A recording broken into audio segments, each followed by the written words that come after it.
लोग जो चर्चाएं कर रहे थे वो मुद्रास्फीति के कैलकुलेशन से रिलेटेड थी, है ना। तो कैलकुलेशन ऑफ इन्फ्लेशन आज का हमारा ये टॉपिक है। हिंदी में कहते हैं मुद्रास्फीति की गणना।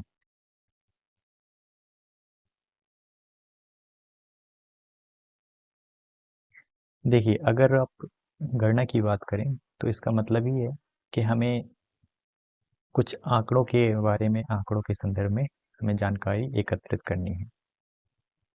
परंतु मुद्रास्फीति से संबंधित ये आंकड़े आखिरकार किस प्रकार से एकत्रित किए जाते हैं, वो भी एक हम लोगों को समझना है।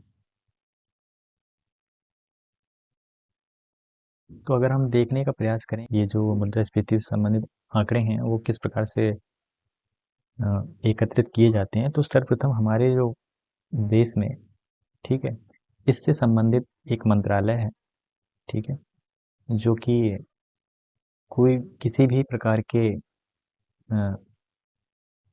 आंकड़ों के बारे में जानकारियां एकत्रित रखता है। तो इसे कहते हैं mostly ministry of statics and programme implementation, सांख्यिकी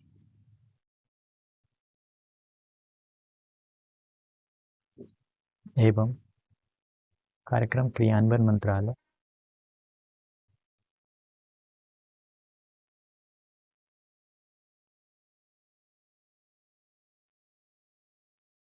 ये जो मंत्रालय है वो रिस्पॉन्सिबल होता है।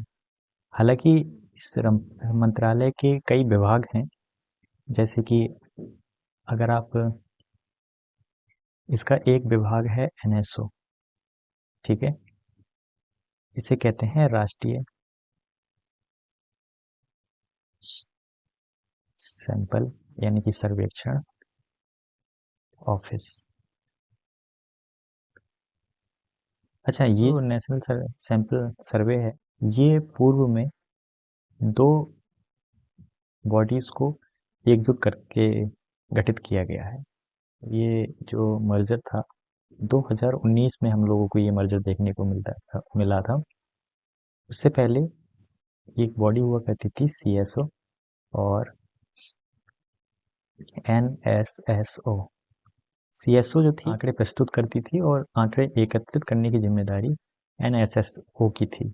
ये जो था वो नेशनल सैंपल सर्वे ऑफिस था और सीएसओ था केंद्रीय सांख्यिकी ऑफिस। तो भारत में मुद्रास्फीति से संबंधित जो भी आकलन होता है उसकी जिम्मेदारी बेसिकली एनएसओ पर होती है। ये मेन बॉडी है। ओके, अब बात करते हैं कि किस प्रकार से, कितने प्रकार से जो है गणना की जा सकती है।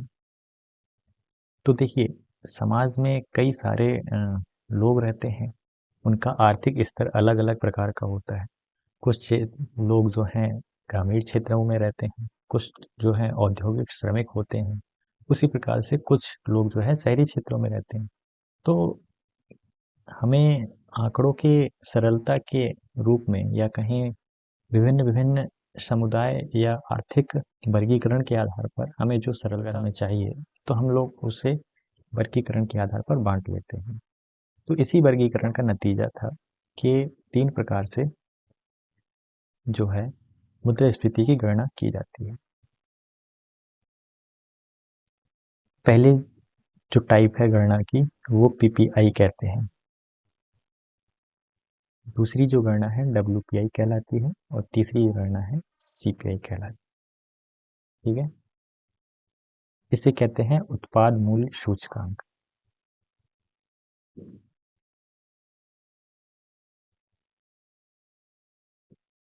ठीक है, हम लोग इन दोनों को अलग से देख लेते हैं। देखिए, डब्ल्यूपीआई को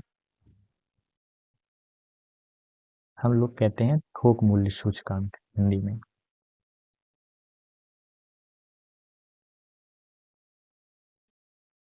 और सीपीआई को कहते हैं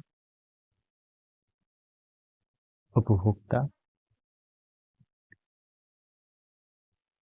मूल्य सूचकांक।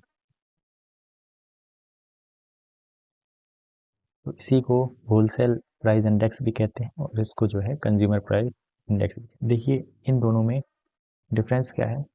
तो अगर आप किराने की दुकान पे जाते हैं तो आप एक उपभोक्ता के रूप में जो है वहाँ से सामान लेकर के आते हैं। वहीं अगर आप एक होलसेल की मार्केट पे जाते हैं तो आप एज अ वो जो देने वाला है सामान विक्रेता है उसे जो है होलसेल विक्रेता कहते हैं। उनसे संबंधित जो भी आंकड़े हैं वहाँ पर किस प्रकार की मुद्रास्फीति देखने को मिलती है वो सब की गणना हमें जो है होलसेल प्राइस इंडेक्स में देखने को मिलती है। वहीं उपभोक्ताओं से संबंधित जो मुद्रास्फीति की गणना है वो जो है हमें सीपीआई में बताता है।